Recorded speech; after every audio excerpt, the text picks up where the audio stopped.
Y por otra parte, la reunión entre los negociadores del gobierno y los promotores del no terminó sin acuerdo. El expresidente Uribe aseguró que el gobierno no tuvo en cuenta propuestas como negar a las FARC la participación en política mientras cumplen las penas y la modificación de otros puntos. Tenemos toda la disposición de dialogar con el gobierno y la FARC sobre las modificaciones en los temas referidos. Para este diálogo, proponemos aprovechar la presencia en Bogotá de los líderes de la FARC. Es fundamental afirmar que se requiere refrendación del pueblo colombiano. Por su parte y en contraste, el gobierno aseguró que hubo cambios de fondo en prácticamente todos los temas. Resaltaron los siguientes como los más importantes. El inventario de bienes de las FARC para la reparación de víctimas. La ideología de género por enfoque de género. La conexidad del narcotráfico la definirá un juez. Y se reduce la financiación del partido de las FARC, además de impedir su participación en las curules especiales. Y esto fue lo que dijo Humberto de la Calle, el jefe del equipo negociador del gobierno colombiano.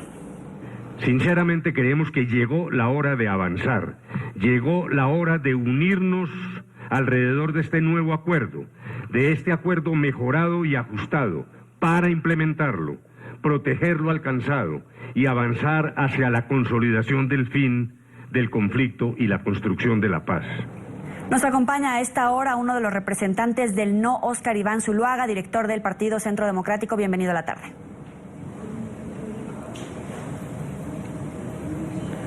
Joely, buenas tardes. Un saludo para toda su teleaudiencia en el continente americano. Quisiera empezar preguntándole, ¿este acuerdo con los ajustes y sus propuestas que ya han sido integradas es un retoque de lo que ya fue rechazado o de verdad tiene cambios sustanciales? Es un retoque porque no incluye los temas fundamentales que movilizaron a los colombianos el 2 de octubre cuando ganó el no. El no rechazó un acuerdo anterior y los temas esenciales no quedaron incluidos en este acuerdo. Por ejemplo, los máximos responsables de las FARC que han cometido crímenes atroces y delitos de lesa humanidad, secuestro, masacres, violación de mujeres, reclutamiento forzado de menores, van a ser elegibles para que lleguen al Congreso en el año 2018 y mientras van al Senado de día, en la noche pagan la pena. Eso es una burla para los colombianos. Eso fue lo que movilizó a los colombianos a votar no al plebiscito y eso quedó intacto, no se tocó. Por lo tanto, ese nuevo texto no refleja el resultado del plebiscito, no interpreta la posición mayoritaria de los colombianos y en ese sentido nosotros no podemos aceptarlo. Y por eso la posición e invitación al gobierno para que lo revise e incluya los temas que votamos y ganamos con el no. Es una decisión democrática la cual no se puede desconocer. Pero el presidente Santos dice que hubo ajustes a 56 de los 57 temas abordados. ¿Lo ven con buenos ojos estos cambios que menciona el gobierno? Pues esto no es un tema de cantidades o de números, el gobierno está muy equivocado. Es que la esencia del no son los temas que no quedaron incluidos. De nada sirve incluir otros temas en los cuales reconocemos hubo avances, pero si los temas sustanciales no quedan incluidos. La esencia del no es la elegibilidad de los máximos responsables, es que el narcotráfico no sea considerado delito político, es el tema de las víctimas, que se sepa qué pasó con los más de 600 secuestrados por las FARC que están desaparecidos. Eso es lo que tiene que dar respuesta al acuerdo. Que el acuerdo no se vuelva constitucional, que no se incorpore a la Constitución a través de la figura del bloque de constitucionalidad, que se proteja debidamente a nuestros soldados. Ya hoy, por ejemplo, el gobierno reconoció que había algo que se les había quedado mal en el acuerdo y lo van a tener que corregir. Y la pregunta es, ¿y por qué si lo corrigen entonces ahora para las fuerzas militares, si no había espacio, como nos lo dijeron anoche, para hacer corrección alguna? No. Aquí es la esencia lo que movilizó a los colombianos el 2 de octubre. Y no es un tema de que le incluí 56 de 57. Es incluir lo que los colombianos votamos no. y son temas de fondo, y por eso ese acuerdo es un retoque, no es un nuevo acuerdo, como claramente lo hemos dicho nosotros a los colombianos. Después de la reunión de ayer y en un comunicado que emitieron, decían que podrían reunirse con los integrantes de las FARC, incluso con el vicepresidente, y en respuesta obtuvieron que sería una práctica dilatoria esta reunión. ¿Es así? ¿Coincide? Nuestra actitud ha sido constructiva, hemos dado opciones. Mire, por ejemplo, en el tema de la elegibilidad de los máximos responsables de las FARC. Dijimos que estábamos dispuestos a que pudieran ser elegibles una vez cumplieran la pena. Eso facilitaba las cosas para buscar un acuerdo nacional. Siempre lo hemos propuesto.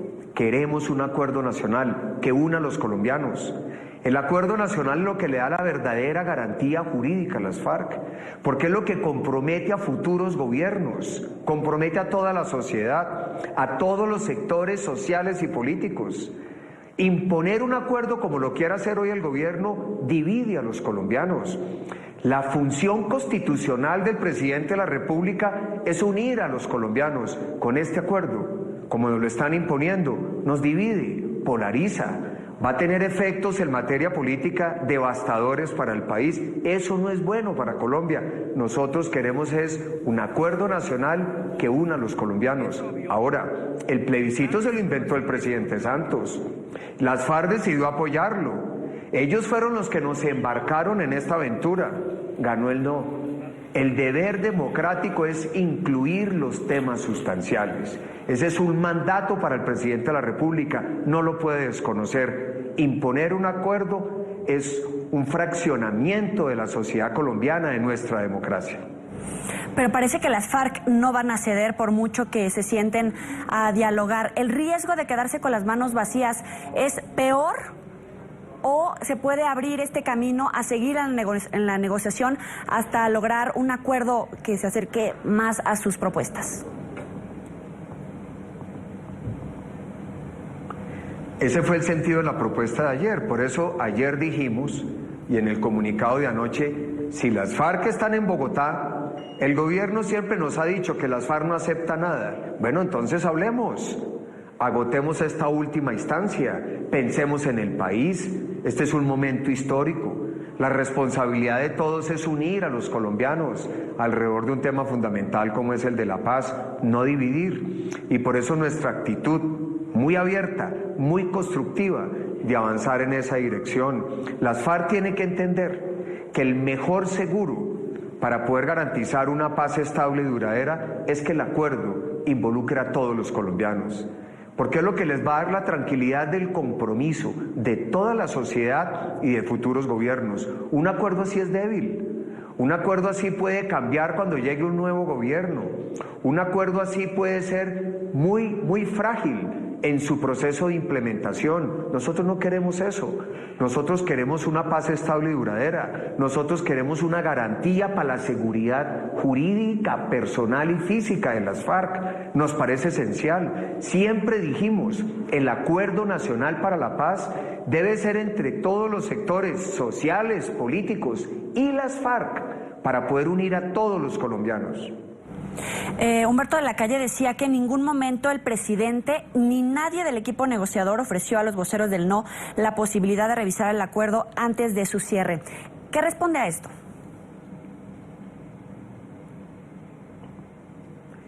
Lo mínimo que ha debido hacer el gobierno por respeto es habernos informado y discutir lo que ellos hicieron en La Habana.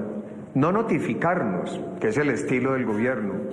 Es que nosotros hemos hecho un esfuerzo con toda la honestidad y transparencia.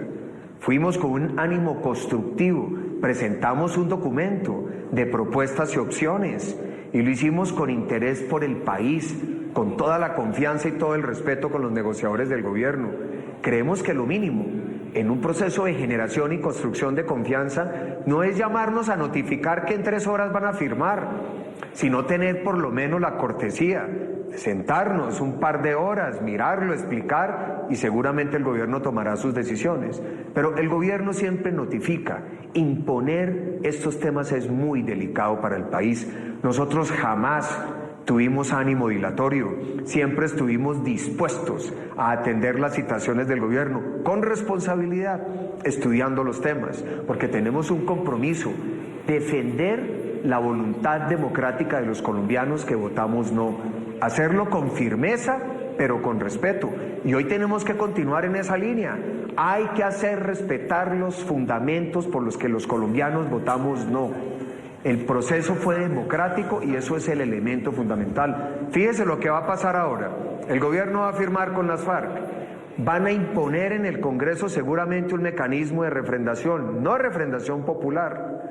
Están esperando que la Corte Constitucional les dé vía libre con el fast track o facultades para que en el Congreso puedan sacar adelante de manera rápida todas las leyes y todas las reformas a la Constitución. Y ganó el no. Entonces, ¿en qué quedamos los colombianos que votamos democráticamente ante una convocatoria del gobierno apoyada por las FARC? Eso es lo que tenemos que defender y lo tenemos que hacer defender de manera democrática y tendremos que buscar caminos para que esos temas que son la esencia de la votación del no se respeten y queden vigentes en el ordenamiento jurídico nuestro. Parece que es un tema tabú la elegibilidad política mientras se cumplen las penas. ¿No hubo disposición o de verdad no había manera y tiene que ser así o así? Así quedó y no había ninguna opción. El gobierno dijo, no hay ninguna posibilidad, las FARC no acepta discutir el tema. Entonces, ¿para qué fue el plebiscito?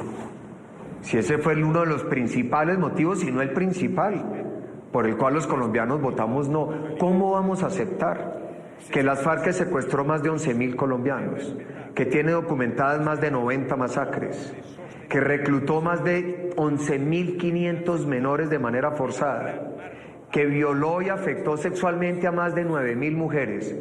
Y entonces el premio es que en el 2018 vayan al Senado, al Congreso de la República de día y tengan que hacer un trabajo de noche como sembrar árboles. Eso es una burla para la sociedad colombiana. Que ni siquiera paguen una pena mínima. Muchos de los del secretariado tienen condenas como Timochenko que suman más de 400 años. Nosotros dijimos en aras de la paz está bien que se reduzca su pena, 5 o 6 años, pero ni siquiera eso. Van a ir de manera automática al Congreso, no van a pagar ni siquiera un solo día de la pena. ¿Qué presentación tiene eso para la sociedad colombiana? ¿Qué ejemplo es eso para un país que defiende valores democráticos? ¿Qué precedente crea, por ejemplo, para la negociación con el Ejército de Liberación Nacional? Eso no es aceptable.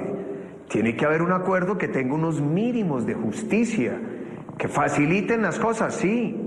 Nosotros aceptamos que fueran elegibles después de pagar la pena, pero fue imposible. Entonces se nos quiere imponer un acuerdo a pesar de que los colombianos dijimos no a esa impunidad. Escuchándolo me lleva a las siguientes dos preguntas que tal vez se pueda resumir en una. La posibilidad de un acuerdo nacional ya está extinta y en todo caso la refrendación popular, si no se da por medio exactamente de la refrendación popular, ¿sería ilegítimo este acuerdo?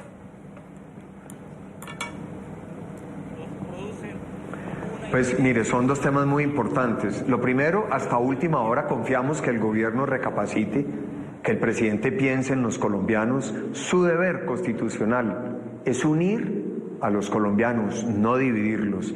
Imponer un acuerdo nos divide y eso sería muy lamentable para el país y podría tener consecuencias muy dolorosas en materia política para una sociedad que hoy necesita estar unida y máxima alrededor de un tema como es el de la paz.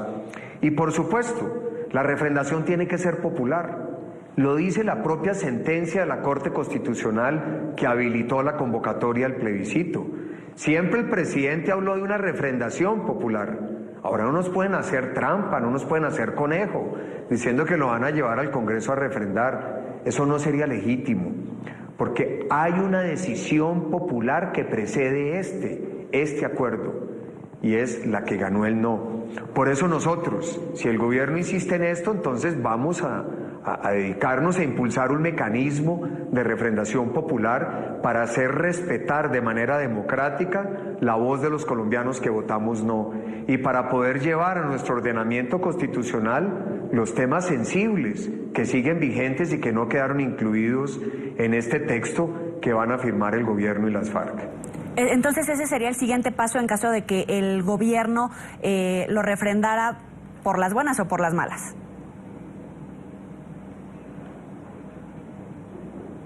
Así es, el nuestro es recurrir a la ciudadanía.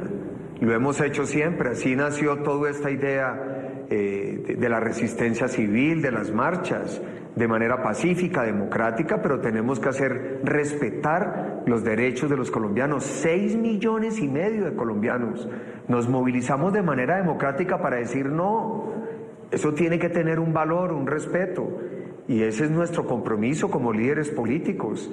Y no quisiéramos que eso fuera así, pero si nos imponen unos acuerdos, ¿qué otro camino queda para hacer respetar una decisión democrática limpia como la que tomamos los colombianos el pasado 2 de octubre? Es Óscar Iván Zuluaga, director del Partido Centro Democrático. Gracias por estar con nosotros aquí en la tarde de NTN 24. Gracias a ustedes.